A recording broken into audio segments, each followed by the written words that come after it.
Did you know an 85-year-old man once asked for the most dangerous land in the Promised Land? Joshua was giving out conquered territory to Israel's tribes. Most people picked safe, fertile valleys, easy places to live and farm.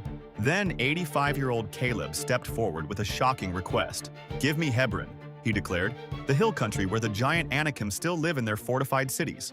Everyone gasped. These were the same terrifying giants that had scared Israel's spies 45 years earlier. The same giants that made grown warriors tremble. But Caleb wasn't afraid. "I'm still as strong as I was at 40, he announced boldly. "I'm ready for war.